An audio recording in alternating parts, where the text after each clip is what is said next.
Les gars, comme d'habitude sur Instagram, je vous ai demandé de poser des questions en rapport avec l'entraînement, fitness, récupération, méthode d'entraînement, etc., etc. Tout ce que vous vouliez savoir autour de l'entraînement.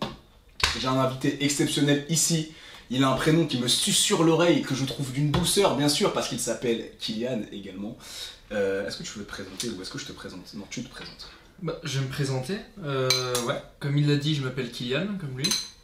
De mon deuxième nom, Attila. Le deuxième nom le plus stylé de tous les temps, Voilà, officiellement. important. Attila. Des origines hongroises, Mhm. faire valoir. Je suis coach dans un club d'haltérophilie et de force athlétique, de musculation aussi. J'ai un club renommé. Pour Ouais. te donner un peu plus de crédit. Quel âge tu as déjà? Moi, j'ai 20 ans pour l'instant, je vais arriver sur la vingtaine. Ok, pour la petite histoire les amis, il a 20 ans, il est jeune, mais c'est un potentiel exceptionnel en tant qu'athlète, en tant que coach.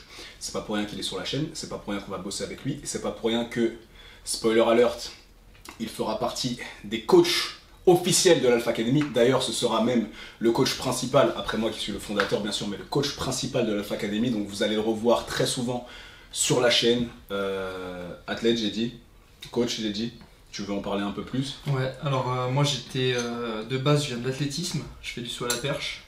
Et je me suis spécialisé dans la muscu, l'haltérophilie, les sports de force. Mais je fais aussi de la prépa physique auprès de plein de sports différents. Ça peut être des sports qui touchent l'endurance, comme l'explosivité, comme bref. Et donc voilà, et puis en tant qu'athlète aujourd'hui, je pratique personnellement, pas en compétition, mais plus pour le plaisir. Et juste être un petit peu moins nul tous les jours, quoi. Moins nul, j'aime bien. Meilleur du coup. Exactement. Ici on aime les termes un peu plus positifs. Exactement. Moins nul veut dire que tu es nul actuellement et que tu l'es de moins en moins. C'est ça. Le but, Bon. c'est la progression dans tous les cas. Ok. On est d'accord. Bon, cette présentation est selon moi très humble, mais c'est normal, hein. C'est aussi partie de la personne. Comme j'ai dit, extrême potentiel athlète, extrême potentiel coach, surtout à 20 ans. J'ai rarement vu des personnes avec autant de savoir, avec autant d'envie aussi. Comme il l'a dit, il travaille dans une structure qui est l'AFMA à Franconville, qui est une très très grosse équipe d'haltéro en France, vraiment top. Il y a pas mal d'athlètes qui sont connus dans l'haltéro, qui s'entraînent là-bas, qui coachent là-bas. Donc c'est un homme de qualité, avec des belles valeurs également, un très beau parcours qui l'attend. Donc les gars, vous allez le voir beaucoup plus souvent sur la chaîne. Son Instagram pour l'instant c'est Kylian avec un L tiré du bas LTP, le mien Kylian Sensei, Kylian Athletics. Comme je l'ai dit, on vous a demandé de poser des questions. Du coup, la famille, on est là pour y répondre. Et vu que j'ai un invité d'honneur, ma foi, c'est lui qui choisira les questions. À toi l'honneur, mon ami. Alors. J'espère que vous avez été inventifs, les gars. On veut de la qualité. On veut vous distiller de l'information utile. D'ailleurs, pour ceux qui le voient, le Summer Cut se passe plutôt bien. Ça commence à arriver, les gars. Doucement mais sûrement. Les bénéfices du jeûne intermittent, selon toi? Oh putain. Alors, il débute, hein. Forcément. Quand on est en tournage, on se met en mode avion ou en mode ne pas déranger. C'est la dernière fois, sinon t'es viré. Oh putain. C'est J'y one shot penserai, ici. j'y penserai. Ouais, recommence pas. On ne tolère pas. Du coup, la question. Avec humour, bien sûr, les amis. On est là pour déconner. Du coup, tu m'as dit, les bénéfices du jeûne intermittent. D'ailleurs, le mec qui nous pose la question s'appelle Kylian. C'est Exactement. beau. Kylian Gesnouin, ça a l'air d'être ça. Kylian Gesnouin nous demande les bénéfices du jeûne intermittent selon toi. Tu veux prendre la parole ou tu veux que je commence? Tu peux commencer. Ok. Les bénéfices du jeûne intermittent sont divers et variés. Déjà, tout va dépendre de combien de temps tu pratiques le jeûne. Un jeûne, par exemple, sur 10 heures et 14 heures d'alimentation aura des effets différents d'un jeûne de 16 heures de jeûne et 8 heures d'alimentation, qui aura aussi des effets différents d'un jeûne, par exemple 22 heures et 2 heures d'alimentation. Ce qu'il faut comprendre, c'est que certains bénéfices vont kicker au fur et à mesure du temps. Tout ce qui va être autour de la thermogénèse, tout ce qui va être autour du fait de brûler des calories plus facilement pour que le jeûne ait justement le temps de faire passer le corps en état de cétose quelque part, ça kick à partir de 16 heures de jeûne, à peu près. Donc à partir de 16 heures de jeûne, disons que tu vas avoir tous les bénéfices au niveau de la perte de poids. Au-delà de ça, après, il va y avoir des changements hormonaux. Plus tu vas pousser ton jeûne, dans une certaine limite, parce qu'au bout d'un moment, c'est complètement désastreux ce qui se passe pour le corps si tu jeûnes trop longtemps, Et plus il va se passer des phénomènes assez intéressants comme l'augmentation des taux d'hormones de croissance, de testostérone, etc. Sentir ton esprit beaucoup plus aiguisé puisque ton corps passe en mode survie, en mode chasseur, il n'y a pas de nourriture, donc il accélère tous tes sens, il t'aiguise pour que tu puisses justement trouver naturellement de la nourriture. Donc les bénéfices, je dirais, pour faire simple, 1, le contrôle des calories est plus simple. 2, il y a des effets assez sympas justement pour toutes les personnes qui sont très occupées, qui ont besoin d'avoir toujours ce focus mental. Tu évites de brûler, de gâcher de l'énergie avec ta digestion, à laisser ton corps digérer, donc en fait tu gagnes un focus mental de fou, une clarté mentale de fou. Comme je l'ai dit, c'est plus simple de compter les calories. Et puis globalement, il y a des effets assez sympas sur le rajeunissement des cellules, etc. Mais il ne faut pas non plus faire du jeûne intermittent tous les jours en pensant que c'est ça qui va te permettre de perdre du poids, de rajeunir. C'est une stratégie à mettre en place, on reviendra je pense sur le sujet plus en détail dans d'autres vidéos parce que c'est un sujet qui est vraiment vaste et aujourd'hui j'entends beaucoup trop de conneries donc je pense qu'il faudra peut-être intervenir dessus à un moment. Moi je pense que le jeûne intermittent, faut déjà placer certaines choses, la santé et la performance. Et dans une optique de santé, je pense que c'est super intéressant. Donc, comme tu as dit, il y a plein d'études, plein d'ouvrages qui en racontent les bénéfices, les gains. Maintenant, faut pas s'attendre à ce que ce soit magique. Exactement. À ce qu'on puisse le mettre par exemple dans une sèche si on veut perdre du poids. Il y en a pour qui ça peut marcher, il y a des résultats, tous les profils sont différents. Par contre, c'est pas une recette miracle. Donc faut pas s'attendre à ce que ça fasse tout.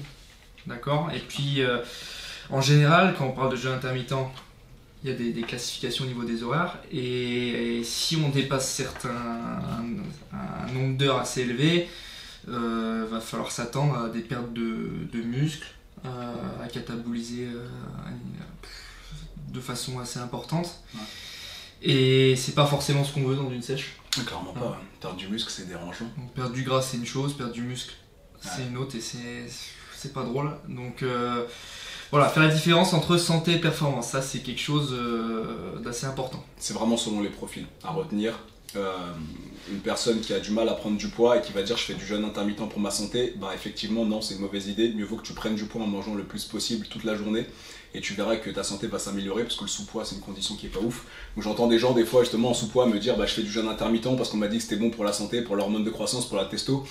Oui, mais prendre du poids, prendre du muscle, manger plus de calories, ce sera meilleur pour toi. Donc voilà, ça dépend des profils. Comme je l'ai dit, on fera une vidéo un peu plus détaillée dessus. Parce que si vous voulez qu'on réponde à un maximum de questions, les gars, on va pas pouvoir trop tarder sur chaque question.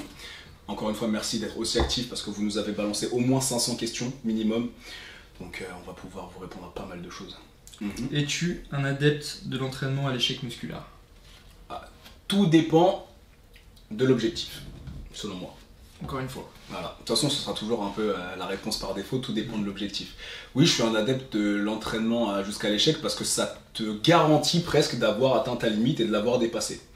En fait, malheureusement, aujourd'hui, on s'entraîne beaucoup au RPE, etc., ce qui est top dans certaines conditions, mais des fois, on a du mal en fait à jauger notre propre effort et on pense en être en RPE 8 alors qu'en réalité, on est en RPE 6. Et je pense qu'aller à l'échec, quand c'est intelligent, bah, ça te garantit que tu as été au bout de tes capacités et que ce jour-là, tu ne pouvais pas faire plus. Je ne ferai pas ça à toutes mes séries, je pense qu'il faut le faire intelligemment. Plus tu as de volume de travail et moins il faut s'entraîner à l'échec. Mais c'est une stratégie qui est ultra intéressante et d'ailleurs tous les bodybuilders de l'époque, vraiment tous, allaient tous à l'échec quasiment constamment. En tout cas, ils avaient tous des séries à l'échec dans tous leurs entraînements et ils nous ont sorti des physiques assez exceptionnels. Donc pour répondre, moi oui je suis un adepte, mais à dose contrôlée et fait intelligemment. Exactement, à dose contrôlée. Moi, par rapport à mes athlètes, par exemple, je peux conseiller des séries jusqu'à l'échec sur des exos qui sont finalement en fin de séance plutôt, où on veut se finir comme il faut, vulgairement, et sur des exos d'isolation. Parce qu'il y a l'échec sur un exo d'isolation où on est en sécurité, où on a une trajectoire de barre ou de poulie, etc., qui est déjà organisée de base. Ouais. Alors que si on fait par exemple un entraînement à l'échec sur du squat, il y aura forcément plus de danger s'il n'y a pas une personne autour ou des personnes justement pour te parer. Ouais. Donc ça peut poser problème. Maintenant, pour des gains musculaires, on sait qu'il y a des bénéfices, que ça marche, donc pourquoi pas le rajouter pendant la séance? Pourquoi pas faire des séances thèmes où on met l'échec musculaire en avant. J'aime bien ce que tu as dit par rapport au squat, tu vois, parce que souvent, moi, dans les programmes de muscu, je mets jamais le squat à l'échec, mais ça m'arrive très souvent de mettre la presse à cuisse à l'échec. Parce qu'en fait, à la presse, si tu es en échec total, tu as juste à poser le poids contre les sécurités et c'est bon, il n'y a plus aucune galère, tu peux vraiment te pousser à ta limite. Tandis qu'effectivement, il y a des mouvements sur lesquels ça peut être beaucoup plus dangereux, beaucoup plus traumatisant pour le corps. Et ce qu'il disait, c'est super parce que aller à l'échec sur de l'isolation, bah, en général, c'est même mieux vaut aller à l'échec sur de l'isolation. Parce que bah, c'est un petit groupe musculaire, le mouvement il est simple, bon voilà, les petits groupes musculaires ça récupère vachement plus vite que les gros. Aller à l'échec sur un biceps curl plutôt qu'aller à l'échec sur un développé couché, ça n'a rien à voir au niveau récupération. Et les biceps vont récupérer beaucoup plus vite que justement l'ensemble des muscles qui vont te permettre de faire du bench. Donc ouais, moi j'ai beaucoup apprécié ta réponse parce que je pense qu'elle est très globale et je pense qu'elle englobe tout ce que je voulais dire assez rapidement. Ouais, et je pense pour finir aussi, sur cette question, l'échec, c'est quelque chose qu'il faut utiliser avec parcimonie, on va dire. Parce que si on fait que ça, on va naturellement se cramer nerveusement, on va pas pouvoir récupérer. À part si on fait 2 séances semaine et là on peut faire du full body à l'échec et on aura le temps quand même de récupérer. Et encore. Mais si on fait ça à chaque séance, effectivement, ça va entraîner. Carrément. C'est pour ça qu'on disait. Avec parcimonie, très bon terme. Et d'ailleurs, si vous voulez des super programmes où l'échec est programmé d'une très belle façon, www.alphaacademy.com, les gars, les programmes sont toujours disponibles avec le code SUMMERCUT. Vous avez en ce moment moins 25% si je dis pas de bêtises sur tout le site. Et dedans, justement, il y a des séries à l'échec qui sont programmées très intelligemment. On vous explique pourquoi elles sont mises à ce moment-là et pas à d'autres. Et ça va vous permettre d'avoir des corps d'Apollon, des machines de guerre et des performances assez exceptionnelles. Il y a de nouveaux programmes qui arrivent très vite, les amis. Next question. Tiens mon gros, c'est vraiment à toi l'honneur aujourd'hui, tu choisis tout. C'est moi qui choisis toutes les questions. Peut-être que j'en choisirai quelques-unes sur la fin, mais pour l'instant fais-toi plaisir. En plus j'ai une communauté fantastique parce que moi ils adorent quand les vidéos elles durent. Si je fais une vidéo de 30 minutes, ils me disent gros c'est trop court, tu vois. Ouais. Et ça c'est génial parce que la plupart des communautés aujourd'hui c'est des trous du cul qui regardent juste des vidéos d'1 minute, tu vois. Question que je trouve intéressante, qui concerne le sport, et un autre concept. Ok. Donne tes meilleurs conseils à ceux qui veulent devenir coach sportif. Oula. Ok. Tu veux la prendre en premier celle-là ou les meilleurs conseils, ouais je pense que je vais commencer. Vas-y. Pour moi les meilleurs conseils pour devenir coach sportif, c'est déjà avoir une carte professionnelle, c'est naturellement. Ensuite, continuer à se former. Pour moi, c'est quelque chose qui doit être mis en avant éternellement. Il faut se former. On est élève de la vie à tous les âges et donc il faut justement, en plus, surtout que les connaissances, les compétences, les études qu'on peut avoir sur certains concepts de l'entraînement changent en permanence. Ouais. Donc c'est bien en tant que coach sportif de se renouveler tout le temps. Ouais, c'est clair. Les meilleurs coachs sont les plus coachables. J'aime bien dire ça, moi. Ouais. Le second truc pour moi, c'est pratiquer. Y a une phrase qui était intéressante d'un coach assez renommé en France qui disait que un coach qui ne pratique pas lui-même est un charlatan. Je suis 100% d'accord. Je pense que c'est vrai. Ouais, vraiment. Voilà. 100% d'accord. Bah, ce que tu dis, c'est bien quand tu dis continuer à se former. Moi, je dirais se former même directement en parallèle de la formation. Si tu passes un BPGEP, si tu passes un DUST, peu importe ce que tu décides de faire comme diplôme ou encore un diplôme international, peu importe, continue de te former à côté, en parallèle, parce qu'en fait, le système de formation que tu vas choisir va avoir un certain bloc à t'enseigner, mais après ils iront pas plus loin que ça. Si tu as la base grâce à ta formation et que derrière justement tu vas te spécialiser dans des choses qui te font plus triper, dans des choses justement qui sont peut-être trop modernes pour qu'on ait pu les mettre au programme de ta formation, des choses qui viennent d'arriver ou alors des choses qui datent tellement mais qui sont validées par le temps, par les résultats qu'on n'enseigne plus aujourd'hui, bah, je pense que ça te démarquera déjà énormément des autres coachs. Deuxième conseil que moi je pourrais donner, c'est trouve ta personnalité dans le coaching et démarque-toi des autres. Il y a trop de personnes aujourd'hui qui veulent devenir coach sportif. J'ai été élève en formation pour être coach, j'ai été formateur et j'ai été juré d'examen. J'ai vu des gens, et littéralement 90% des élèves, qui ne savent pas pourquoi ils sont là, qui ne savent pas comment ça va se dégoupiller pour eux derrière, et 10% de personnes qui ont déjà leur chemin tout tracé dans la tête parce qu'ils sont vraiment passionnés et savent ce qu'ils veulent faire. Tu te démarques par ta personnalité, tu te démarques par ce qui t'est unique et justement trouve ton concept. Si ça se trouve, bah, t'es un super coach en boxe et t'es un super coach en muscu, et bah trouve un concept qui mélange parfaitement les deux, fais ton trip, recherche, teste, essaye. N'hésite pas à travailler aussi de façon bénévole au départ pour avoir un maximum de personnes sur qui essayer tes concepts. Moi j'ai vachement fait ça, ça m'a beaucoup aidé parce que c'est pas... En fait au début tu as plus besoin des clients que les clients ont besoin de toi. Parce qu'en fait tu dois te former, tu dois explorer, tu dois tester. Et donc avoir un grand panel de personnes sur qui essayer tes choses, attention n'essaye pas de la merde sur les gens. Règle numéro 1, étudie la chose. Règle numéro 2, essaye sur toi. Et règle numéro 3, commence à essayer sur les gens. Et donc vraiment essaie de trouver ta personnalité, ton concept, ton trip et accroche-toi-y et kiffe surtout.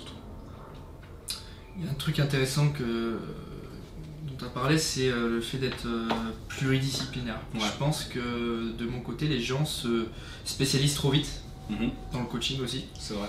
Et je pense que c'est important de toucher à tout. Je parle de disciplines qui touchent de l'endurance, de l'explosivité, de la force, etc. Avoir toutes ces connaissances qui englobent tout ça, parce que chacune en fait des disciplines apporte à l'autre. Exactement. Et les gens qui se spécialisent et qui du coup restent dans leur carcan, on va dire, ils ont une ouverture, justement ils en ont pas. Ils n'ont pas d'ouverture, ils en manquent souvent. Et le fait d'avoir étudié ou de continuer à se former dans d'autres disciplines, ça permet du coup de prendre du recul par rapport à la tienne et d'apporter aux athlètes que tu coaches dans celle-ci. Exactement. Ouais, c'est clair, c'est très bien dit ça. Explorez les gars, explorez au maximum, n'ayez pas peur justement d'aller sur des terrains que vous ne connaissez pas et ne vous limitez pas au fait de se dire c'est pas exactement ma discipline donc je vais rien apprendre. C'est une mentalité de mongol ça. Dans n'importe quel sport, moi j'ai coaché un moment en prépa physique pour du patinage artistique, même là j'ai compris des choses sur la muscu, j'ai compris des choses sur la coordination, j'ai compris des choses en fait que j'ai pu réutiliser derrière dans plein de domaines, comme il vient de le dire, donc explorez. Et voilà, je pense qu'on a fait un bon petit tour, c'est sympa. Allez, je vais essayer d'en trouver une pour nous. Vas-y à toi. Alors, comment entraîner les avant-bras? Ne te masturbe pas. Et forearm curl, dead hang et toutes ces choses. Consommer 2 grammes de protéines par kilo de poids de corps est-il vraiment nécessaire pour être musclé? Non, ce n'est pas nécessaire. Chaque personne absorbe les protéines d'une façon différente. Il y a des gens qui vont très bien s'en sortir avec 1,2 g par kilo. Il y en a qui vont devoir monter plus haut. Ça dépend vraiment. Donc, est-ce que c'est nécessaire? La réponse est non. Mais moi, perso, c'est ce que je fais. Je suis entre 2 et 2,2 par jour. Et quand je suis en déficit, petit tip supplémentaire, quand je suis en déficit pour assurer, enfin plutôt pour limiter au maximum le catabolisme musculaire, vu que j'ai plus vraiment la protection des autres calories pour on va dire assister mes protéines dans tout ce qui va être anabolisme, et j'augmente les protéines quand je suis en déficit. Parce que l'environnement de déficit est propice au catabolisme musculaire. Et donc pour m'assurer vraiment que ça n'arrive pas, je passe sur les 2,3 à 2,5 pendant que je suis en déficit. Ça marche vachement bien sur moi, j'ai remarqué.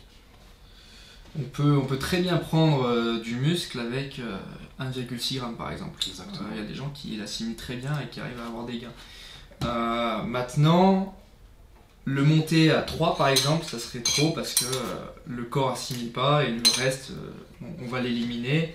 Et ça peut souvent être des fois l'origine de certaines pathologies, mais certains stress au niveau du corps. Et c'est pas top. Donc autant rester sur une fourchette qui reste intéressante, qui est réaliste. Donc 2, ça me paraît bien. 2, c'est pas mal. 2, c'est pas mal. Disons que c'est un peu la base. Et je pense que c'est l'objectif que toute personne qui commence la muscu et qui veut vraiment voir une vraie transformation physique devrait viser. Parce qu'en général, les gens ils sont même pas sous les 0,7 grammes par kilo. L'humain sédentaire classique. De base, c'est clair. Ils sont full glucides, full lipides sans s'en rendre compte. En plus, en général, méga transformés, etc. Mais de la protéine de qualité, c'est rare quoi. 5 séances par semaine, c'est bien ou trop? Car training égale plus de cortisol égale moins de testo, donc j'aimerais savoir. 5 séances par semaine, tout dépend comment tu t'entraînes, encore une fois. Est-ce que tu t'entraînes 5 fois 3 heures? Dans le cas, c'est un cas dans lequel oui, ça risque d'être trop. Est-ce que tu t'entraînes 5 fois 45 minutes? Là, ça sera jamais trop. En fait, le problème avec cette question, c'est qu'elle est trop ouverte. Il y a beaucoup trop de facteurs qui vont déterminer ça. Si tu fais 5 séances avec tous tes mouvements à l'échec, trop de volume, tu manges pas assez comme il faut derrière, ouais, t'es dans la merde. Clairement, ton corps, c'est ça. Ça va être une hormone géante de stress. Tu vas être une boule de cortisol, en fait. Tu récupéreras pas, tu seras frustré, tu n'auras plus de libido, ta testo va descendre. Mais 5 séances, non, c'est absolument pas trop si c'est bien géré. Il y a des gens qui s'entraînent 7 jours sur 7 de façon intelligente et qui ont des gains exceptionnels. Donc tout dépend. Je suis d'accord, t'as tout dit. Parfait. C'est bon ça. Comment être bien dessiné des bras? Gros, il n'y a pas de secret. Perds du body fat, ça dessinera tout ton corps. Et pousse à la salle. C'est ça. En fait, fais grossir tes bras pour que la masse musculaire pousse plus contre la peau. Perds de la masse grasse pour que la peau vienne plus se coller contre le muscle. Et c'est tout. Vraiment, il n'y a pas de... secret, les gars. Devenez massif, perdez de la graisse. Comment concilier tatouage et sport de combat / muscu? N'en fais pas. Genre, je comprends pas trop la question. N'en fais pas ou assume. Normalement, les tatous ne t'empêchent absolument pas de t'entraîner, à part sur les quelques jours qui suivent le tatou, quoi. Mais, à part si tu t'en fais tous les jours pendant un an, ça ne doit pas poser de problème. Hein. Ouais, non, c'est clair. Bon, il y a des questions assez particulières des fois. Toujours une épaule qui craque, mais aucune douleur quand je fais du développé incliné. Va check ton chiropracteur, frérot. Avant justement qu'il y ait des douleurs qui commencent à se déclencher. Et puis, Get, si t'as pas un déséquilibre musculaire, je te conseillerais de te filmer pendant que tu fais ton incliné. Ça se trouve, t'as une épaule qui est vachement haute par rapport à l'autre. Si ça se trouve, t'as une épaule qui part vers l'avant quand tu pousses. Ça se trouve, t'as un manque de stabilité à l'arrière parce que tes trapèzes sont trop faibles et désactivés. Il y a plein de choses qui font que ça peut popper. Si ton épaule n'est pas dans une bonne position et que t'as des frottements articulaires ou tendineux, ça peut faire des bruits, des pops, sans douleur. Donc check ta technique et n'hésite pas à aller te faire aussi peut-être relaxer par un bon ostéo. Ça peut faire du bien à ton corps. Des fois, ça peut venir d'un déséquilibre ailleurs. En tout cas, si t'as pas forcément de réponse, si même en changeant ton échauffement et en changeant la façon de faire tes exercices, ça change pas justement, je te conseille toujours d'aller voir un professionnel. De toute façon, de ne pas rester dans ce genre de situation. Ah, c'est clair. Parce qu'il y a des cas où c'est banal, tu n'auras pas forcément de problème. Par contre, il y en a d'autres où ça peut justement à un moment créer quelques problèmes. Et donc là, il faut aller voir un professionnel avant que ça arrive. Ah, c'est clair. Surtout qu'un mouvement qui te fait popper quelque chose où tu entends des claques, même s'il n'est pas douloureux, je sais que moi, il y a toujours ce côté psychologique qui t'empêche d'être à fond dans le truc parce qu'à chaque fois, ça claque. Moi, tu vois, j'ai le genou qui a toujours fait des pops pendant que je squattais. Ouais. En fait, c'était un problème d'activation des fessiers moyens. Je poussais pas du tout assez avec mes fessiers et en fait, j'appuyais pas où il fallait avec mes pieds. J'appuyais trop à l'intérieur et pas assez sur l'extérieur. Donc en fait, la position du genou et l'activation musculaire qui était faible sur certains groupes musculaires faisait que le genou il popait. Et dès qu'en fait j'ai commencé à activer plus le fessier moyen, à mieux appuyer sur mes petits orteils plutôt que sur le gros, plus aucun bruit. Et en fait du coup psychologiquement je me sentais tellement mieux, j'avais l'impression d'avoir guéri, alors que le pop ne m'a jamais fait mal, ne m'a jamais empêché de progresser. Mais psychologiquement, le fait que ça pop, ça me faisait peur. Et donc des fois, comme un gogol, j'arrêtais la série en plein, ça me stoppait, quoi. Si ça sort en question, de toute façon, ça veut dire que ça inquiète. Donc, exactement. C'est mieux si c'est pas présent, quoi. Aspirine, du coup. Quels sont les avantages de la salle de sport par rapport au sport que l'on peut faire chez soi? Plus de matériel, un environnement qui est plus propice au travail, un endroit dans lequel tu ne vas faire que t'entraîner et rien d'autre, parce que chez toi, du coup, il y a trop de tentations, t'es chez toi, t'es dans ta zone de confort. Il peut y avoir d'autres membres de ta famille, c'est pas ouf. La capacité à surcharger tes exercices chez toi, tu vas pas avoir du matos limité, tandis qu'à la salle, ça s'arrêtera jamais. Une communauté aussi qui va te permettre justement de te motiver. Donc il y a vraiment énormément d'avantages. Toutes les salles, enfin quasiment toutes les salles maintenant sont à moins de 30 balles par mois. Vu la qualité qu'on peut avoir aujourd'hui, je vois pas pourquoi est-ce qu'on ferait du training chez soi à moins d'avoir un home gym de super qualité. Mais ouais, plus ou moins. Et puis il y a des salles aussi où tu vas avoir des coachs, donc tu pourras avoir un œil directement sur ce que tu fais. Si t'en vois d'autres en voie, en vrai, il y en a vraiment énormément, quoi, des avantages. Il y a limite que des avantages. C'est clair. Chez soi, c'est bien pour débuter, pour dépanner par-ci par-là, si t'as juste un objectif de te remettre en forme à la rigueur, mais tu vas très vite stagner en fait. Il y a un moment où tu vas être limité, où tu vas devoir faire des séries de 500 pour commencer à ressentir quoi que ce soit. La salle, c'est vraiment l'environnement propice à ça. Et une fois que tu es dedans, tu peux vraiment oublier qui t'es à l'extérieur, te mettre en focus salle. Là, tu es à la guerre, tu mets tes écouteurs, tu mets ta casquette, ta capuche, et tu travailles. Et tu es là vraiment pour ça. Comme je te dis, potentiel infini de progression quand tu es en salle, en fait. Ensuite, tu me poses une deuxième question qui est: quels exercices faut-il inclure dans sa routine pour rester en parfaite santé? Moi, je dirais tous les exercices, justement, qui vont te permettre d'avoir une meilleure posture. Surtout, parce qu'aujourd'hui, malheureusement, la posture des gens est complètement dégueulasse, donc bonne posture. Tout ce qui va aussi t'éviter des déséquilibres musculaires, et ça, c'est propre à chacun. Moi, par exemple, ce sera venir apprendre à mon dos à beaucoup serrer au niveau des trapèzes, à stabiliser, parce que j'ai les épaules qui ont tendance à tirer un peu vers l'avant. En fait, quand tu dis rester en santé, ça me pousse à plein de réponses. Je dirais inclure quand même des exercices qui te font monter le cardio aussi, parce qu'il ne faut pas oublier qu'il faut le bosser. Et en général, tout simplement, devenir fort et forte, ça t'améliorera ta santé, quoi qu'il en soit. Donc tous les exercices, en vrai il n'y a pas de mauvais exercices, tous les exercices sont bons et contribuent à améliorer ta santé.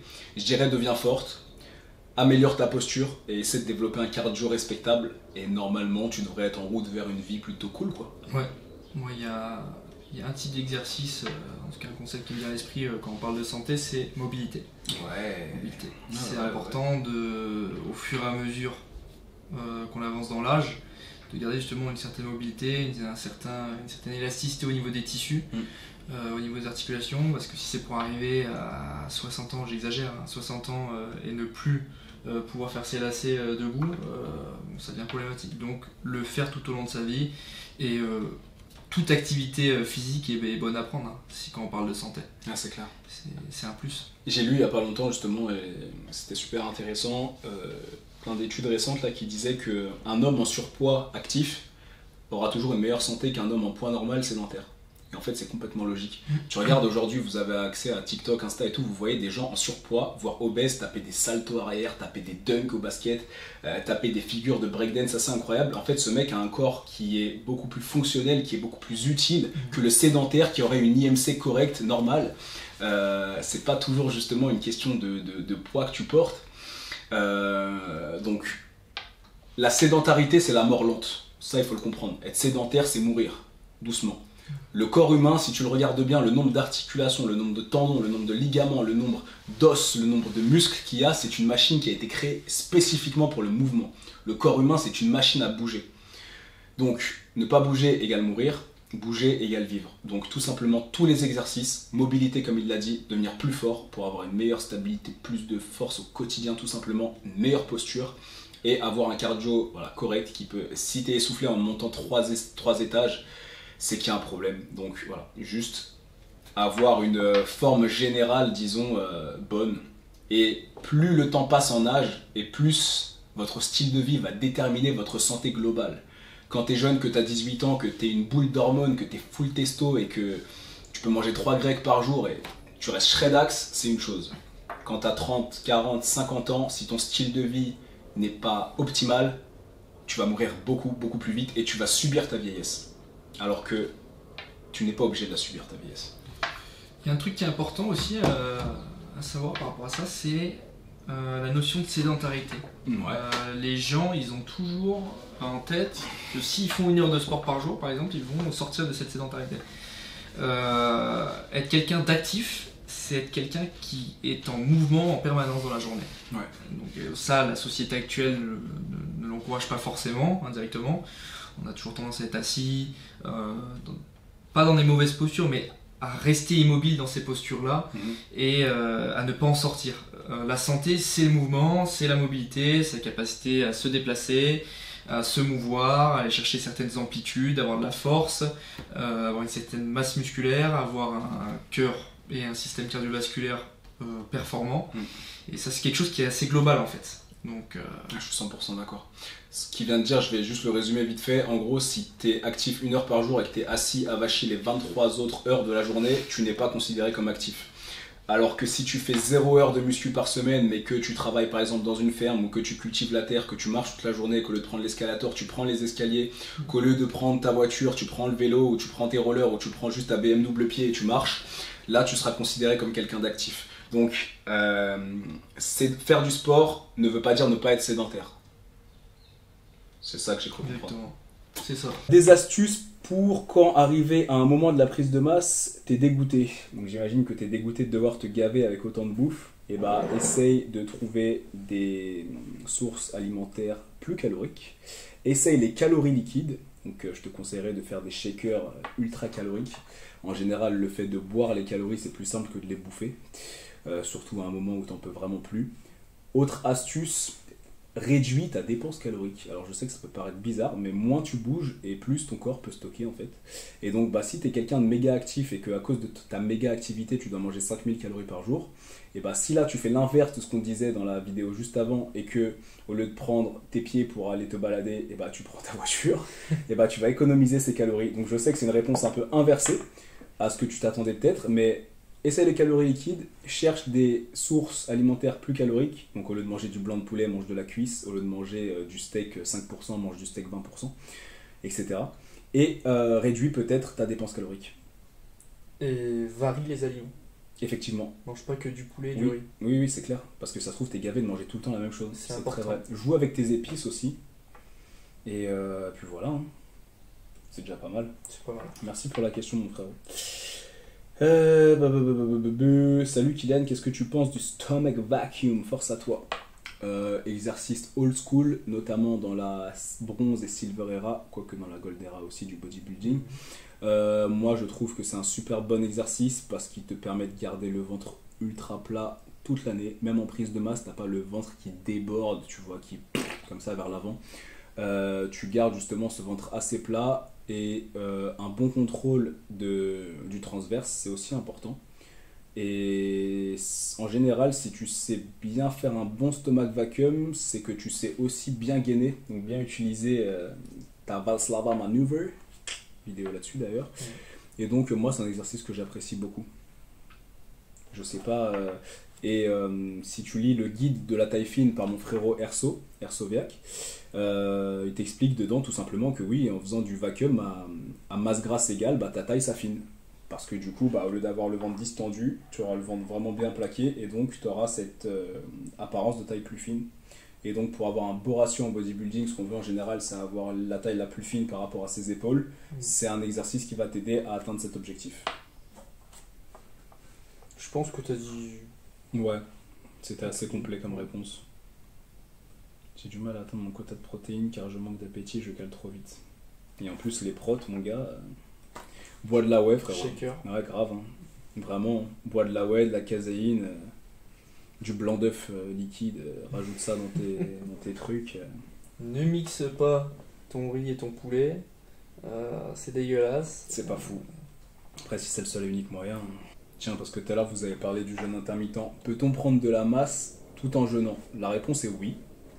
Mais est-ce que c'est optimal? La réponse est non. Mais, chez certaines personnes, à calories égales, si par exemple en jeûnant tu arrives à atteindre tes 3000 calories nécessaires pour ta prise de masse et en ne jeûnant pas tu arrives également à avoir tes 3000 calories nécessaires pour ta prise de masse et qu'en jeûnant tu te sens mieux au quotidien, tu trouves que tu as un meilleur focus, que ton style de vie est plus cool, que tu arrives mieux à atteindre tes objectifs, alors pourquoi pas? C'est vraiment propre à chacun. Mais à calories égales, je ne pense pas que ce soit avantageux nécessairement de faire du jeûne intermittent. Quoique j'ai essayé à un moment de faire une prise de masse en faisant du jeûne intermittent et j'étais en jeûne 20 heures de jeûne, 4 heures d'alimentation sur la journée. Et bah peut-être que c'était psychologique, mais sûrement pas. Déjà j'étais beaucoup moins ballonné parce que forcément mon système digestif était moins actif. Donc j'avais la taille beaucoup plus fine toute la journée et ça j'appréciais vraiment. J'avais un focus plus important toute la journée et j'avais l'habitude de manger le même nombre de calories sans jeûner. Bah, j'ai vraiment l'impression que ça a peut-être ralenti quelque part la prise de fat. Après il faut savoir que quand on jeûne, le corps passe en lipolyse, donc il utilise naturellement les stocks de gras comme énergie, donc tu peux peut-être perdre, je sais pas. En vrai, je sais que tous les résultats là-dessus sont un peu à droite à gauche. C'est mitigé. C'est ça. Il y aura toujours des études qui vont contredire les autres. Par contre, moi, ce que je conseille, c'est pour quelqu'un qui fait du haut niveau en bodybuilding, il va tout simplement pas faire ce genre non, clairement pas. Utiliser ce genre de système, c'est pas le plus optimal du tout. Mm-mm. Pour quelqu'un qui est amateur, qui débute, ça peut marcher. Mm. Ça a été prouvé. Maintenant, est-ce qu'il faut le faire? C'est pas quelque chose que je conseille. Après, j'ai remarqué que le jeûne, c'était vraiment un truc qui crée la discorde. Ouais. T'as les gens qui sont fanatiques du jeûne, t'as des gens qui disent le jeûne c'est atroce. Moi, je suis plus dans l'entre-deux. Tout dépend de qui, tout dépend de pourquoi. Si vraiment tu ne peux pas prendre de pause pour manger et que tu peux uniquement manger sur une fourchette de 4 heures, alors fais-le et mange tes calories. Si maintenant tu te sens bien en mangeant 6, 7, 8 repas par jour, alors mange tes 6, 7, 8 repas par jour. Faites vraiment les gars comme ça vous convient. Adaptez aussi vos habitudes à votre style de vie et non pas forcément votre style de vie à vos objectifs. Des fois, il faut savoir être pragmatique dans sa façon de faire les choses. Il faut comprendre que voilà, jeûner parce qu'on t'a dit il faut absolument jeûner et alors que ça rentre pas du tout en adéquation avec ton style de vie, et bah, si ça se trouve ça va te causer plus de tort qu'autre chose. C'est clair. Donc voilà, réponse un peu mitigée, mais je pense que c'est ce qu'on peut te répondre de mieux, mon frérot. Comment augmenter le volume de ses avant-bras? Bah, focus-les un peu plus en isolation, vraiment. Augmente la fréquence ouais. de tes entraînements. C'est des muscles qui récupèrent très vite. Tu peux éviter les sangles sur tes tirages et vraiment aller d'abord à l'échec avec ta poigne et ensuite mettre la sangle. C'est une méthode qui marche assez bien. Et te suspendre tous les jours. Vraiment, ça, c'est exceptionnel à quel point ça fonctionne. Et quand je dis te suspendre, ne te suspends pas juste au bout des doigts. Suspends-toi en false grip comme ça et maintiens vraiment la contraction ici. Et tu restes le plus longtemps possible. Également, serre le plus fort possible dans ton petit doigt quand tu te tiens. Parce qu'en fait, ça va aller activer justement tous les muscles qui sont sur la partie externe ici de l'avant-bras. Et malheureusement, souvent, on serre dans les 3 premiers doigts et on néglige vachement les 2 derniers. Et en fait, ces 2-là sont les plus faibles. Et lorsque ces 2-là deviennent forts et commencent justement à prendre un peu plus l'ascendant sur le grip, et ben là, tu vas te rendre compte qu'en fait, tu vas avoir une connexion avec ton avant-bras qui sera ouf. Sur tous les exercices, tu pourras saisir des haltères plus lourds et donc développer plus, donc être plus musclé généralement, mais surtout avoir un meilleur grip et donc avoir de meilleurs avant-bras. Et comme il le disait à l'instant, rajoute du volume dessus, ça récupère super vite. Et tout ce qui va être travail manuel, faire de la menuiserie, porter une brouette toute la journée, soulever des sacs de ciment, voilà, ce genre de choses, bah, ça va surcharger les nucléotides que tu vas avoir justement dans tes avant-bras, et ce qui fera qu'en fait, quoi que tu fasses derrière, ils grossiront beaucoup plus vite, parce qu'ils seront sollicités constamment, et ton corps va dire putain, il a besoin de prendre de la masse à cet endroit-là, il a besoin d'être plus fort, donc dès que tu feras quoi que ce soit, ça grossira beaucoup plus vite. D'ailleurs, tu vois, j'aime bien le style d'entraînement un peu où tu fabriques toi-même ton matos, parce que par exemple, soulever un sac de ciment, bah, t'as pas un grip de barre, t'as pas un grip parfait, donc en fait, tout de suite, tu vas vite fatiguer. D'ailleurs, un conseil pour ceux qui veulent prendre des avant-bras, au lieu de faire des tractions à la barre, faites des tractions aux serviettes. Vous mettez une serviette, vous grippez, et là, vous allez voir ce que c'est la brûlure des avant-bras. Monter à la corde aussi, ça marche super bien, ou juste se maintenir à la corde, mais ceux qui veulent vraiment pousser l'entraînement avant-bras, n'hésitez pas à tester ce petit conseil que je viens de vous donner. Vous mettez une serviette au-dessus d'une barre de traction et vous chopez ça de façon bien symétrique et vous faites vos tractions comme ça, vous allez voir l'activation de l'avant-bras, c'est de la boucherie, c'est de la pure boucherie. Le grand DL31, mon exercice, moi perso, pour travailler les abdos, mon exercice préféré, c'est le crunch à la poulie. J'adore, vraiment. C'est vrai qu'on vient bien recruter, Ouais. en tout cas le grand droit. Le crunch à la poulie, c'est mon exo préféré.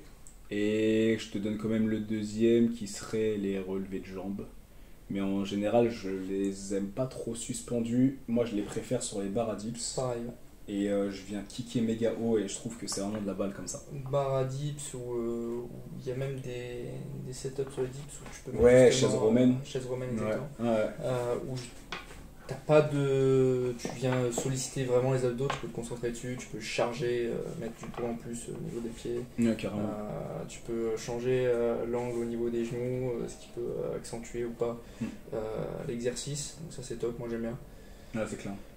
Un truc que je faisais en athlétisme, quand je faisais du sur la perche, c'était les renversés. Ouais, les renversés. Donc bon, c'est un exercice qui est assez complet, hein, tu n'as pas travaillé que les abdos, mais si tu le fais d'une certaine façon, tu peux les solliciter de façon intense. Donc, surtout si tu ralentis l'excentrique. Ouais, exactement. Ouais.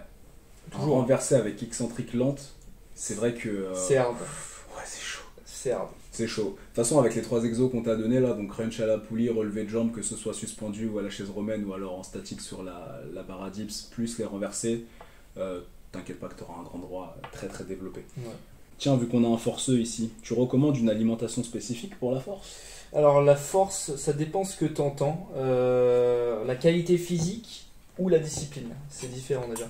Alors si c'est la discipline, il y aura bien entendu donc, le système des catégories de poids, haltéro, force athlétique, bon, même judo et sport de combat. Mais en tout cas sur la force athlétique, il faut voir en fonction de tes objectifs, si tu veux passer dans la catégorie d'au-dessus, ou descendre justement sur celle du bas, ou maintenir, encore une fois, ça dépendra de ton profil, de ce que tu veux faire, de tes objectifs. Et en général, pour la qualité physique, alors la force, c'est quelque chose qui demande de la calorie. Si tu veux que ton corps se développe, réponde à un stress, s'adapte, tu as besoin de calories, de manger. Et c'est pour ça que tu vas voir, donc, pour moi, sur les épreuves reines de la force, les strongman, les mecs sont pas forcément très beaux physiquement, ils sont pas très secs, mais c'est parce que ils se concentrent sur le calorie in, ce que tu vas mettre à l'intérieur, pour ne pas avoir justement à cataboliser et ne pas avoir le corps il va pas se concentrer sur sa propre survie, il va pouvoir justement se concentrer sur la prise de muscle, la prise de force, ce qui lui permet de performer. C'est pour ça qu'encore une fois, comme sur les questions précédentes, je dissocie la santé et la performance. C'est pour ça que les mecs, souvent on leur donne 10 ans à vivre parce qu'ils mangent énormément, c'est ce qui est requis pour leur discipline. Clairement. Ils sont obligés.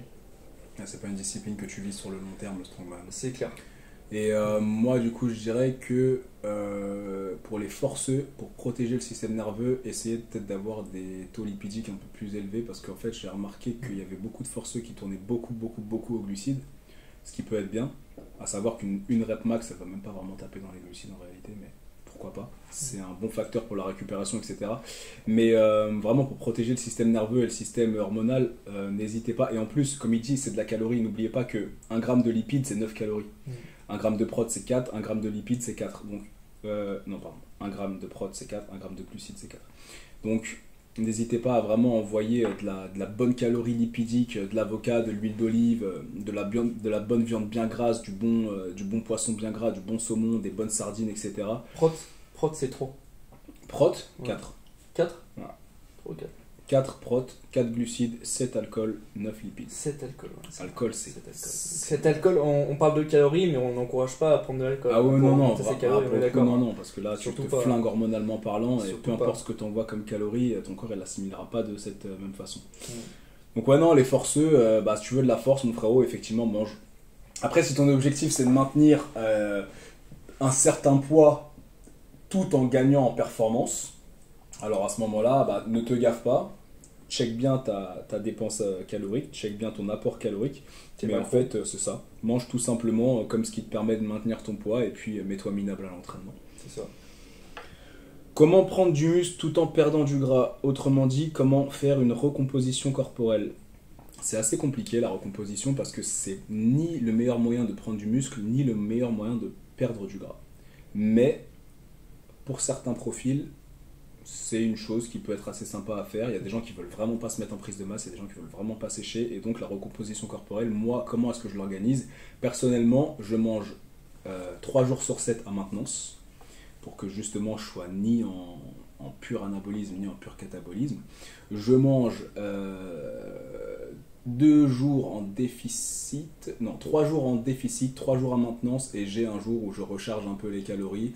Ça permet en fait à mon corps d'être quasiment constamment en état de déficit parce que je suis actif à côté. Donc quand je mange à maintenance, en réalité, j'augmente un peu la dépense calorique, ce qui fait que je perds du poids, notamment par la marche, mais j'ai quand même assez de calories pour récupérer de mes entraînements et pour favoriser la croissance musculaire. Je rajoute quand même du déficit alimentaire puisque l'objectif c'est aussi de perdre de la graisse. Mais si tu veux une méthode très simple, tu manges à maintenance et laisse ton corps faire la chose. Vraiment. En fait, si tu manges à maintenance, tu vas maintenir le même poids de corps, mais la composition va changer petit à petit. C'est long, c'est un très long processus, on va pas se mentir, mais ça fonctionne. Voilà ce que je répondrai à cette question personnellement. Il faut savoir que le taux de maintenance, il change. Exactement. Tes besoins énergétiques, ils changent. Pour quelqu'un qui est en recomposition corporelle, encore une fois, c'est tous les niveaux. Tu peux être sur quelqu'un qui est, je sais pas, sur une période en haltérophilie où il veut justement perdre en gras, prendre en muscle. Donc déjà, tu as l'entraînement qui va vachement jouer. Mais au niveau de la nutrition, voilà, encore une fois, le taux de maintenance, il change. Plus tu prends du muscle, plus ton taux de maintenance va être haut. Et plus du coup, tu peux jouer avec ça et perdre du gras et continuer à prendre du muscle ou maintenir ton taux musculaire et perdre du gras. Faut savoir que c'est tôt, il change. Voilà. Faut pas rester dans sa tête, se dire bon, ok, c'est mon taux de maintenance quand j'ai commencé la muscu, c'est le même que au bout de 2 ans. Ouais. Voilà. Donc, clairement, c'est une bonne réponse. Comme je le dis, la recomposition corporelle, c'est ni le meilleur moyen de prendre de la masse, ni le meilleur moyen de perdre du gras. Donc, si vous avez un de ces deux objectifs-là en principal, vraiment, mettez votre concentration là-dessus. Vous vous concentrez à fond sur votre déficit ou sur votre surplus. Et si jamais vous êtes dans ce passage où vous voulez juste faire une recomposition corporelle et prendre votre temps, votre meilleure arme, c'est la patience et de rester discipliné. Parce qu'on peut quasiment croire que le corps n'évolue pas tellement que le processus est lent. Pourtant, il s'applique le processus, mais il est lent. C'est des résultats qu'on voit sur 2, 3, 4, 5, 6 mois, voire plus. C'est clair. Donc soyez patients les gars. Salut Kylian, quel est le muscle que tu préfères travailler? C'est marrant parce que je me suis jamais posé la question. Le groupe musculaire ou le muscle? Le muscle. Le muscle apparemment. Ouais. D'accord. Le muscle que je préfère travailler. Putain, c'est marrant, je me suis jamais demandé ça. Qu'est-ce que je préfère travailler comme muscle? Ma séance préférée, ce serait un dos-épaule. Parce que j'adore sentir que c'est plein derrière, tu vois. Bien congestionné derrière. Mais mon muscle préféré... Disons, je vais tourner la question différemment. Pec. Mon muscle préféré quand il est congestionné, c'est la longue portion du triceps. Ok. J'adore avoir un gros morceau de viande là qui pend, surtout qu'à froid, j'ai pas un triceps très impressionnant. Donc j'avoue que quand j'ai cette grosse masse de viande là derrière, je suis content. Donc tu vois, pour répondre à ta question, c'est pas forcément celui que je préfère travailler, mais celui que je préfère voir se développer, c'est la longue portion du triceps. Toi, les pecs? Personnel, non, j'ai même pas de muscle préféré. Je dirais full body. Hein. J'ai des méthodes d'entraînement qui sont un peu Ouais. contresens. C'est vrai que c'est compliqué pour moi de trouver un groupe musculaire préféré à bosser. J'adore bosser le cou par exemple, tu vois. Ouais. Mais ça me frustre parce qu'il grossit pas tant que ça. J'adore bosser les triceps, mais pareil. En fait, c'est marrant parce que les trucs que j'aime le mieux, c'est vraiment mes points faibles. Et Ouais. je pense que c'est bien, justement, quelque part, d'aimer travailler ses points faibles. En ce moment, je prends un kiff de ouf à travailler les avant-bras et les mollets, tu vois. Et genre, je kiffe. Les mollets, tu me disais 3 fois semaine. 3 fois semaine en ce moment. 3 fois Et semaine. je kiffe. Parce que je sens que ma cheville est de plus en plus stable. Ouais. Je sens que j'ai un meilleur recrutement musculaire qu'avant. J'arrive mieux à savoir où est-ce que j'appuie dans mon pied, à recruter ce que je souhaite recruter. Puis je les vois évoluer, tu vois. Puis je me vois... en fait, quand tu recommences un muscle, comment tu gagnes en perf C'est instant, clair, ouais. c'est Tu exceptionnel. sens tout de Mais suite la Tu congestion. rajoutes incroyable. 20% par jour. C'est tu clair. vois. Donc là, il y a un kiff aussi, c'est que les mollets, là, chaque jour, je bats mon PR, tu vois. C'est clair. Donc, Moi, tu sais quoi? Je vais dire le cerveau. Je vais dire le cerveau. bonne réponse, j'aurais dû penser à ça. Voilà. Putain, il est intelligent. C'est. Et ouais. Bah, Voilà. Non, je vais mon frérot. Non, très bonne réponse, le cerveau, ça. Comment digérer parfaitement ces aliments et faire des repas digestes? J'aime bien cette question parce que c'est rare qu'on la pose. Ne mélange pas trop de sources alimentaires d'un coup. Par exemple, si tu manges du poisson, puis du poulet, puis des pâtes, puis des chips, puis des bonbons, puis du soda, puis du jus de fruits, machin, en fait, ton corps, il va pas savoir envoyer quel enzyme et quel sucre digestif pour venir assimiler la nourriture. Donc, fais des repas vachement simples. Moi, j'aime bien la mentalité japonaise là-dessus. Voilà, t'as quelques ingrédients, mais qui sont super bien travaillés, tu vois, chacun, et en fait, du coup, c'est super doux sur le système digestif. Aussi, privilégie vraiment les sources qui s'assimilent facilement. Par exemple, entre du blé et du riz, par exemple, tu sauras que ton riz s'assimile beaucoup plus facilement que ton blé. Entre du soja OGM et un bon steak nourri à l'herbe, tu sais que ton steak s'assimilera mieux. Donc voilà, après mâcher longtemps, très longtemps, mâche beaucoup. La digestion commence dans la bouche, il faut pas oublier ça. Mâche beaucoup effectivement, et après Ne pas t'empiffrer d'eau, ne pas effectivement. pendant le repas, c'est pas forcément conseillé. Là c'est clair. Ouais, je pense qu'on t'a un peu tout dit, mon frérot. Ouais. Privilégier aussi, je pense que c'est un peu évident, mais privilégier une très bonne qualité de nourriture. Entre une tomate qui a poussé en mois de décembre, je ne sais où, avec je ne sais quel truc, t'auras pas la même assimilation et la même information génétique que si tu mangeais une bonne tomate qui a mûri au soleil en plein été, quoi. Donc la qualité et le jeûne, tu vois, tout à l'heure on en parlait, plus tu jeûnes, plus ce que tu vas ensuite consommer va s'assimiler de façon extrême dans ton corps. Donc il y a des gens justement qui n'assimilent plus rien, qui ont du mal, qui ont quasiment que des intolérances alimentaires. C'est ça. Ils jeûnent quelques temps. Ils font aussi ce qu'on appelle une elimination diet en anglais. En gros, ils mangent plus que de la viande rouge et rien d'autre. Moi, chez qui ça marche. Ouais, et ça fonctionne super bien chez eux. Et petit à petit, ils réintègrent les aliments et ça s'assimile très bien. Donc, n'hésite pas aussi à faire un test d'intolérance alimentaire parce qu'il y a beaucoup de gens qui sont intolérants à des choses sans vraiment le savoir. Ouais. Et voilà, mon ref. Merci Enzo de toujours être là, mec. Je vois ta photo de profil et ton nom. Je sais que t'es un OG, mon ref. Ouais, mâcher et puis vraiment prendre le temps de manger. Les gens aujourd'hui, ils mangent beaucoup trop vite finalement. C'est ça qui se gave. Donc ils se gavent, ils mangent sûrement trop aussi. Ouais. Donc peut-être aussi fractionner sur ta journée le nombre de repas. Après, Ouais. ça dépend de tes objectifs encore une fois. Je pense que c'est un bon conseil de fractionner. C'est plus simple pour le corps d'assimiler. C'est clair. Ça va un peu à l'inverse des conseils du homad, etc. Parce que quand je fais malheureusement non, en fait, ce qui est compliqué, c'est ça, c'est que diviser et fractionner, c'est une super bonne méthode. Et pourtant, quand je faisais du homad, je me sentais méga bien. J'avais vraiment l'impression que mon corps, il absorbait tout. Le corps s'adapte. C'est ça. Vraiment, qualité alimentaire avant tout. Sache que ton corps absorbera un maximum s'il est dans le bon environnement et que ce que tu lui donnes... Désolé pour ça. Ton corps assimilera beaucoup. Ton corps assimilera beaucoup mieux si ce que tu lui donnes lui permet justement d'être bien absorbé. Il y en a qui disent que manger le moins transformé possible, c'est intéressant. Bah Je ouais. suis d'accord. Ah oui. Bah c'est logique quelque part.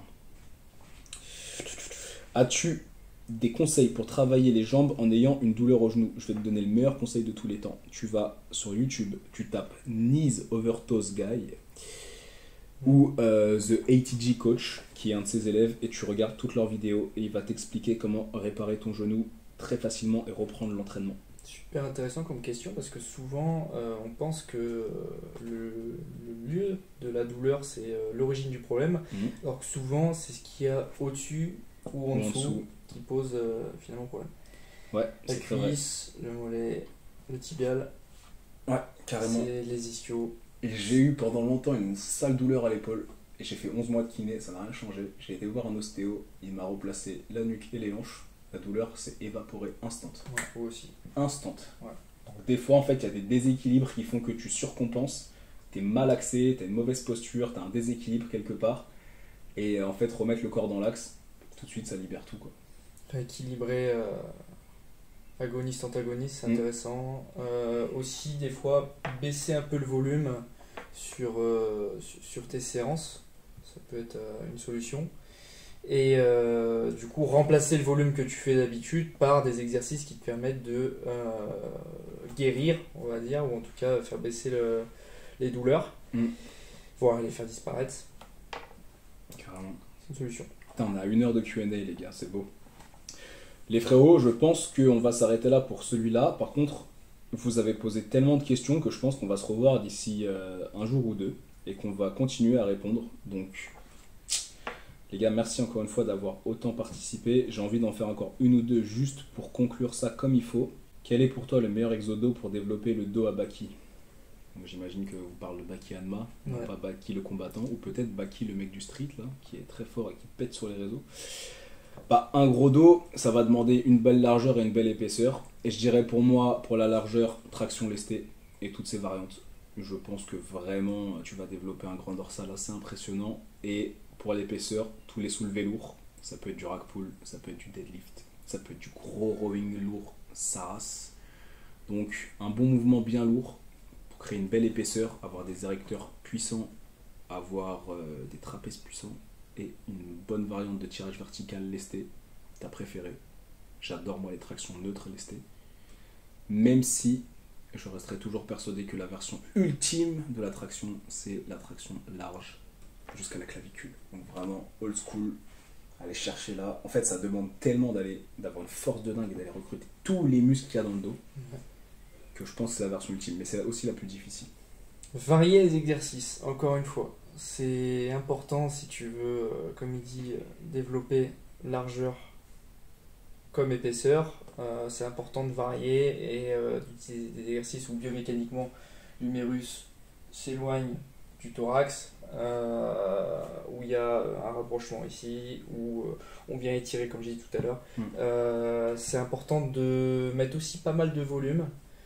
Un dos, Surtout que le dos, ça récupère vachement bien. ouais, le dos récupère vachement bien, c'est sur certaines parties beaucoup de fibres lentes, on va dire, et il faut souvent mettre plus de volume que ce qu'on pense. Sur lesquels, par exemple? Toute la partie recteur du rachis, les longissimus, bon, c'est pas forcément des muscles qui vont ressortir, les trapèzes aussi, Ouais, beaucoup de fibres lentes. je suis d'accord.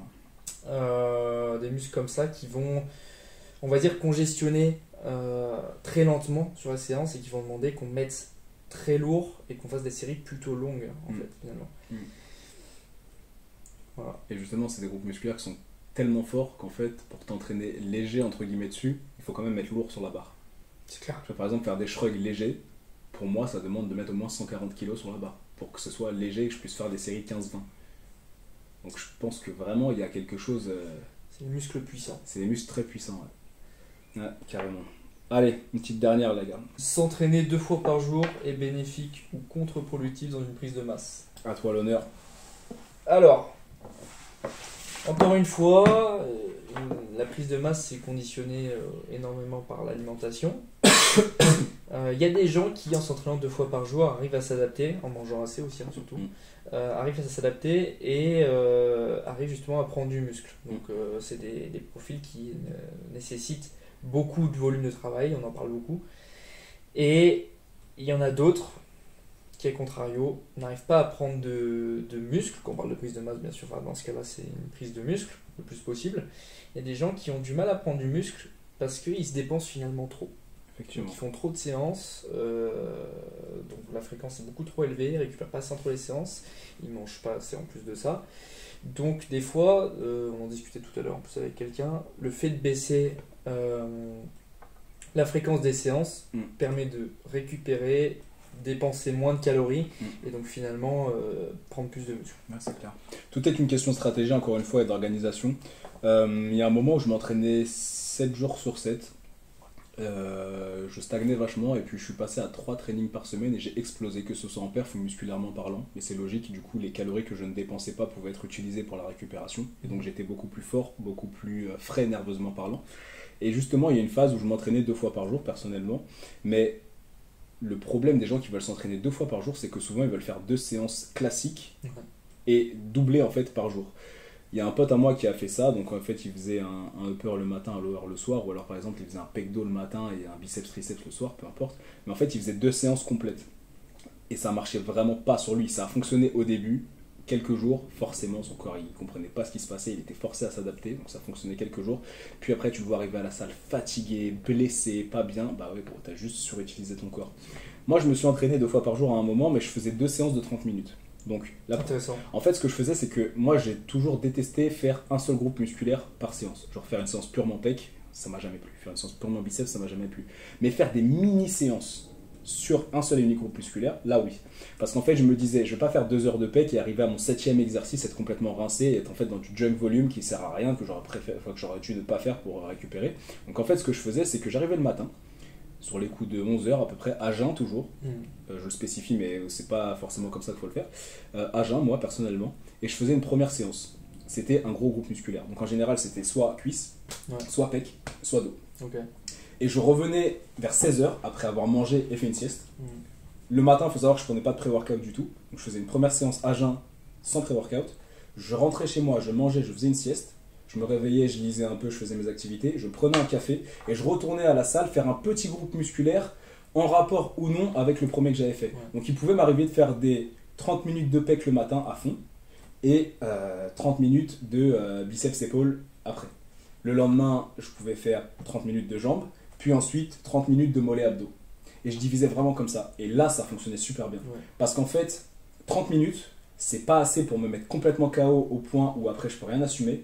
Et c'est assez court pour avoir un focus incroyable du début à la fin de ta séance. Claire. T'as pas de temps à perdre en fait quand tu t'entraînes 30 minutes. Et ça a vraiment bien marché. Le cas de s'entraîner 30 minutes, et du coup dans ce cas c'est plutôt une séance fractionnée finalement. C'est ça. C'est une séance que tu aurais pu faire en 1 heure ou même 2 des fois, C'est ça. que tu fractionnes en 2. C'est que ça permet justement on sait qu'au niveau hormonal, au niveau du système endocrinien, plus on prend du temps à s'entraîner de façon intense, moins ce sera qualitatif au niveau de la récupération après. Ok. Parce qu'il y a un stress qui va se faire Ouais. pendant la séance qu'on va avoir et qui va justement un petit peu emmener notre système endocrinien dans nos chaussettes. Ouais, carrément. Et les bénéfices, les gains qu'on peut avoir sur des séances qu'on fractionne, c'est cette capacité à garder un système hormonal qui est optimal, qui est performant. Et ça, c'est important. Pour une prise de masse, on le met souvent de côté. Donc après, tout dépend ce que tu veux dire par 2 séances, encore une fois. Si c'est 2 séances de muscu, si c'est une séance muscu, une séance cardio, voilà, tout dépend des 2 séances. Mais si c'est fait de façon intelligente et qu'en plus de ça, l'alimentation, la nutrition suit à côté, l'hydratation aussi, le sommeil, etc. Toutes les choses, les outils qu'on met en place pour récupérer, si tout est fait de façon optimale, normalement il n'y aura pas de souci, tu vas prendre en masse. Ouais, c'est clair. Et justement, tu vois, le fait de prendre une pause entre les 2 trainings, la fatigue systémique redescend un peu. Ouais. Et donc, même la fatigue locale redescend aussi un peu. Et donc, derrière, tu peux plus assumer. Par exemple, suite à une séance pec-triceps, tu pousses, et à la fin, tu arrives sur les triceps, tes perfs sont diminués à cause de l'action des triceps pendant tous les mouvements de poussée, donc que ce soit tes développés, tes dips, etc. etc. Quand tu prends une pause entre les deux, une vraie pause, quand je dis une pause, c'est au moins 4 heures entre les 2 entraînements, et que tu t'alimentes en plus, et que idéalement tu peux en plus taper une petite sieste, tu reviens à la salle et tes perfs sur les triceps n'ont rien à voir avec ce que tu aurais fait tout de suite après la séance pec. Donc ce qu'il vient de dire, c'est exactement ça. C'est la fatigue systémique et la fatigue même locale va diminuer, tu vas récupérer un peu, et 2 séances de 30 minutes, si tu peux le faire, quelque part ce sera plus productif qu'une grosse séance d'1 heure. Ouais. Après, chacun adapte en fonction de son emploi du temps. Mais si tu as l'opportunité de le faire, c'est top. Et ça me rappelle d'ailleurs une méthode qui a vachement pété aux États-Unis à un moment, qui s'appelait, je crois que c'était Greasing the Groove ou un truc comme ça. De Pavel Tsatsouline. En gros, c'était de faire le mouvement le plus souvent possible dans la journée, tout le temps, si tu pouvais. Et moi, j'ai fait ça un moment avec les tractions. Et j'ai une barre de traction là, du coup, dans le couloir. Et en fait, chaque fois que je changeais de pièce, je devais faire 2 tractions. Ouais. C'est pas énorme, mais je devais faire 2 tractions. Et 2 tractions, plus de tractions, plus de tractions, plus de tractions. Tu arrives à la fin de la journée, tu as fait 150, 160 tractions. Et tu te dis, mais j'aurais jamais assumé ce volume en un workout. C'est ça. Et ben en fait, le fait de l'avoir complètement étalé, c'est ouf. Et quand après j'ai arrêté de grease le groove, justement, et que je revenais à mes séances d'eau classiques, quand je tapais des tractions, j'avais l'impression d'être un super héros. Parce qu'à force d'en faire 2, quand je devais en faire 10, ouais, tu sens que c'est facile. C'est easy. C'est une méthode qui est super intéressante pour la prise de force. Pour les gens, par exemple, qui ont des problèmes à progresser en traction. Ouais. Prendre, par exemple, ton IRM, en faire la moitié. Donc 5 répétitions du coup toutes les heures, par exemple, c'est super intéressant. Gros gain au niveau de la force et puis du coup de l'hypertrophie, puisqu'on stimule en permanence. C'est ça, le corps s'adapte, le corps prend en muscle grâce au stress qu'on lui applique. C'est ça. Si les stimuli sont pas assez importants pour qu'il puisse s'adapter, bah, il va pas prendre tout simplement. Donc le but avec cette méthode là, c'est de faire ça. Et ça marche assez bien. Clairement. Les gars, ce Q&A est officiellement terminé. Comme je l'ai dit, on va continuer à répondre aux questions, mais dans un autre Q&A, dans une autre vidéo. Merci d'avoir été là comme d'habitude. Les liens de l'Instagram du frérot dans la barre de description ainsi qu'à l'écran. Comme d'habitude, www.alphacademy.com pour aller chercher vos programmes. Les gars, j'ai aussi créé un agenda de productivité. Et ça se passe sur the-alphase avec un s-code.com. Allez vous en prendre un. Abonnez-vous, partagez la vidéo.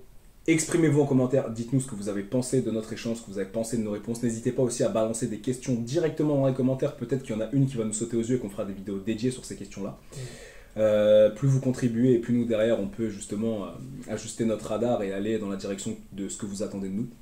Donc merci d'être là comme d'habitude la famille, ça fait plaisir. On est à plus d'1 heure et quelques de Q&A. Restez connectés, il y a des gros projets qui arrivent. Comme je l'ai dit, le frérot, vous allez le retrouver sur la chaîne de façon constante, je dirais même permanente.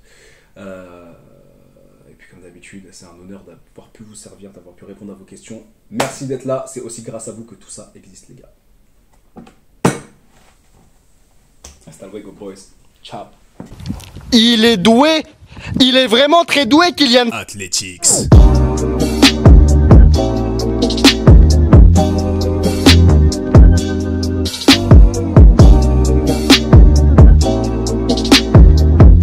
Salut, YouTube.